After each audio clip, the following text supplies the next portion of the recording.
நல்லா ரெட்டை மடி வரிசையில ரெட்டை முதுகுல நல்ல ஒரு ஜெர்சியில ஒரிஜினல் பிரீடு மாடு பிடிச்சிருக்கீங்க. அந்த மாடை பத்தி சொல்லுங்க. அது ஜெர்சியில வந்து ரெட்டின் ஜெர்சிங்கண்ணா. மாடு வந்து அங்கங்க லைட்டா ஒயிட் பேச்சஸ் இருக்கும். ஓகேண்ணா. 6 பல்ல இருந்து கடை முளைப்புங்க. சரிங்கண்ணா. நல்லா மடி செட்டு பாருங்க. மாட்டுக்கு மடிக்கு சம்மந்தம் இல்லாத மடி எடுத்திருக்கும். இன்னொரு பிரச்சனை காம்பு வரிசை.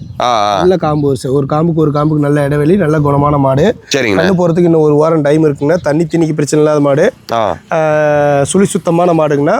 எல்லா கிளைமேட்டுக்கு செட் ஆகும். வீட்டு யூஸ்க்கு பண்ணைக்கு யார் வேணாலும் எடுத்துக்கலாம். லேடிஸ் ஜென்ட்ஸ் யார் வேணாலும் பிடிச்சிக்கலாங்கண்ணா. ஓகேண்ணா. மாடு நடையில் விடுற பாருங்க. தேவைப்படுறீங்க கால் பண்ணுங்க, எடுத்துக்கலாங்கண்ணா. இந்த மாடு ஸ்டாக் இருக்குங்கண்ணா. ஓகேண்ணா. கால் பண்ணுங்க, எடுத்துக்கலாங்கண்ணா. சரிங்கண்ணா.